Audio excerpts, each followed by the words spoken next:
प्रवक्ता बीजेपी आशीष चतुर्वेदी, नेता SP major Ashish ji जुड़े हैं, साथ ही इकबाल अहमद जी, नेता कांग्रेस। आप सभी मेहमानों का दो टूक में स्वागत है। प्रशांत उमराव, रंग देने की कोशिश आतंकियों ने भी की थी कि जाइए धर्म पूछ कर मारिए तो वहां आपस में भिड़ेंगे हिंदू मुस्लिम, भाई ये तो हमारा आंतरिक मामला, हम तो संभालेंगे। लेकिन पाकिस्तान की कोशिश देखिए, घड़ियाली आंसू बहाकर भी एक मुस्लिम वाला कार्ड खेलने की कोशिश। ये देखिए, हमारे देश में राहुल जी जो एकता की मिसाल पेश हुई है, कर्नल सोफिया कुरैशी और कमांडर भूमिका सिंह ने, ये दो बहनों ने जो बहनों का सिंदूर उजाड़ा था, मिटाया था पहलगाम में, उसका बदला तो ले लिया। और जो घड़ियाली है पाकिस्तान में, अब वो घड़ियाली आंसू रोएंगे नहीं, वो खून के आंसू रोएंगे। तरीके से नष्ट नाबूद किया जा रहा है पाकिस्तान को, आतंकवाद को। हम सलाम करते हैं अपनी आर्मी पे, अपनी सेना पे, जय हिंद। अब ये सांसद ये खून के आंसू रोएंगे। अगर आतंकवाद पैदा कर रहे थे तब उस टाइम आंसू क्यों नहीं रो रहे थे? हमारे देश के लोगों को, मासूम लोगों को मार रहे थे, तब क्यों नहीं आंसू रो रहे थे? ये मुसलमान नाम के मुसलमान हैं। इस्लाम में कहीं नहीं लिखा है, इस्लाम कहीं नहीं सिखाता है कि आतंकवाद पैदा करो, खून किसी का बहाओ, किसी की हत्या कर दो। ऐसे मुसलमान को ना मुसलमान कहना ठीक होगा। सिर्फ दाढ़ी रख लेने से, टोपी रख लेने से और नमाज पढ़ने से सारी चीजें पूरी नहीं होती। इस्लाम पूरे इस्लाम की तरह रहो, तब इस्लाम माना जाता है। तो मैं तो ये भी कहना चाहूंगा इकबाल अहमद साहब, अब आपके कौम को ये भी सीखना होगा, या इस बात की अब जरूरत है कि जो शादियां कर देते थे पाकिस्तान में, या वहां की लड़की ले आके, अब तो छोड़ दीजिए ना सर, उनको अब उनके हाल पे छोड़ दीजिए, हमें अपने हाल पे छोड़ दीजिए। अब इसके बाद नहीं, अब केवल अब नहीं, मैं कह रहा हूं, नहीं मैं उसमें नहीं पढ़ना चाह रहा हूं, लेकिन मैं कह रहा हूं कि अब इसमें पढ़ना ही नहीं है। बस आपकी पहचान मुसलमान या मेरी पहचान या प्रशांत जी की पहचान हिंदू नहीं होनी चाहिए। एक भारतीय जो आज सब एक साथ देखे जा रहे, वही होना चाहिए। जी बिल्कुल, हिंदुस्तान का नागरिक कहलाने वाला हिंदुस्तानी होना चाहिए। मेजर साहब, हमें देश पे, हाँ, मेजर साहब भी इकबाल साहब जुड़ गए हैं। ठीक है, अपनी बात पूरी कर लीजिए इकबाल साहब। हमें अपने हिंदुस्तान पे, हमारे अपने सेना पे गर्व है, जिस तरीके से नस्तनाबूद किया है। बस थोड़ा ये एक अफसोस ये है कि हमारे नागरिक को मीडिया जिस तरीके से चला दे रही है कि आतंकवादी पुंछ में जो एक हमला हुआ था, उसमें मोहम्मद इकबाल साहब को जो उनकी डेथ हो गई, उनको आतंकवादी घोषित कर दिया गया। तो ऐसा ना किया जाए, इससे गलत संदेश जाता है। ठीक है, मेजर आशीष जी, ट्रेलर था, अभी तो पार्ट भी चीजें देखी जा रही। पहला ट्रेलर रिलीज हुआ, दूसरा आप सबने देखा। सिख भी है, मुसलमान है, मस्जिद पाकिस्तान में, उससे क्या मतलब? जवाब दीजिए राहुल जी। पाकिस्तान में मस्जिद शहीद कर दी, गुरुद्वारा शहीद कर दिया।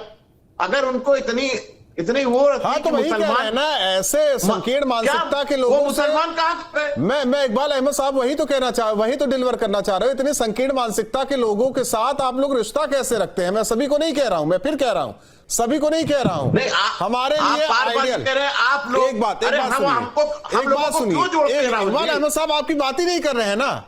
अगर कोई हिंदू है खराब तो हम उसे खराब कहेंगे, तो एक बात बताइए, आप कहेंगे कि फला आदमी, तो हम उसको हिंदू से नहीं जोड़ेंगे ना सर। एक बात कह रहा हूं, आप उसे समझिए, समझने की कोशिश कीजिए कि हमारे लिए कर्नल सोफिया, हमारे लिए आइडियल कर्नल सोफिया, चार बच्चों को लेकर सीमा हैदर आई हुई है, ये कैसे आ गई? अब सीमा हैदर की बात करने लगे, हम कहां बात कर रहे हैं? आप सीमा हैदर की बात करने लगे। ये अभी तक हिंदुस्तान में है, इसको क्यों नहीं निकाला गया? मैंने इसीलिए कहा ना, मैं कहीं व्यक्तिगत नहीं हुआ, लेकिन अब आप व्यक्तिगत हो गए। ठीक है, नहीं, मैं बता रहा हूं आशीष चतुर्वेदी, मैं उसमें नहीं जाना चाह रहा हूं सर। मैं बार कह रहा हूं कि सेना पाकिस्तान को मुंह तोड़ जवाब देगी, सरकार देगी, विपक्ष देगा, लेकिन जो अंदर बैठे हैं साहब, उन्हें कब तक पालते रहेंगे? जब हुआ ना वीजा रद्द, भाई बाहर निकालो, क्या क्या नहीं आया इस देश से। ऐसा लग रहा है कि ये सराय हो रखा है, जिसका मन है मुंह उठाया चला आ रहा है, कोई भी वीजा ले गया, दूसरे धर्म के लोग रह गए। जहां नफरत की बीज बो जाएगी राहुल जी, वो देश कभी पनप नहीं सकता है। वहां तो आतंकवादी पनपेगा। तो पाकिस्तान को हमें लगता है कि अब हमारे सेना इनको नष्ट नाबूद कर ही दे, खत्म कर देना चाहिए ऐसे लोगों को। ये पूरे दुनिया में कलंक है। पाकिस्तान एक कलंक देश है। पाकिस्तान कितना अच्छा नाम भी है, पाकिस्तान, यही तो नाम दिया था, जिन्ना ने दिया था ना। एक बात जिसने भी नाम दिया था, जिसने भी नाम दिया था, मैं पूछ रहा हूं, जानकारी ले रहा था। लेकिन हाँ। ये चीजें जो पनपी हैं, ये खुद जिम्मेदार हैं। आज जो हमारे सैनिक, हमारी सेना जो कर रही है, वो नतीजा वो देख रहे हैं, भुगत रहे हैं। अगर गलत काम करोगे तो ये तुमको देखना पड़ेगा और नष्ट नाबूद होना पड़ेगा और जमीन दोज होना पड़ेगा। लेकिन इकबाल अहमद साहब, आप जैसे जो सच्चे मुसलमान हैं उनको भी आगे आना पड़ेगा और कहना पड़ेगा कि हमारे लिए जो है हीरो, जो आइडियल हैं, वो कर्नल सोफिया हैं। हमारे लिए जितने भी भारत में योगदान दिया, चाहे वो अब्दुल हमीद हो या हमारे स्वतंत्रता सेनानी जो हैं, हाँ वही तो मैं कह रहा हूँ, योगदान दिया, कलाम साहब हो, वो हैं हीरो। वैसे लोग ना हीरो बनने की कोशिश करें ना, जो सड़कों से झंडा उखाड़ने लगे और सवाल पूछा जाए कि भारत ने अच्छा। नहीं राहुल जी, ये बात तो कह रहा हूँ, एक बात ऐसे चंद लोगों को एक बात कह रहा हूँ जेल ना, में डाल देंगे और इनको सजा देने लगे तो इनकी भी हिम्मत पस्त हो जाएगी। आज पाकिस्तान को पस्त किया ना हमारी सेना ने, 10 दशकों तक याद नहीं रखेंगे आना पाकिस्तान। चाहिए। हम तो कह रहे हैं हर मुल्ला मौलवी आकर ये बोले कि भाई हिंदुस्तान का मतलब हिंदुस्तान, वहां कोई ना मुसलमान, न हिंदू, न सिख, न जैन, न पारसी, कोई नहीं है। केवल आज का वक्त जो है वो हिंदुस्तान। ये आप लोग तय कीजिए, क्योंकि आप लोग बेहतर तरीके से समझते हैं। बहुत बहुत धन्यवाद आप तीनों मेहमानों का हमारे साथ जुड़ने के लिए।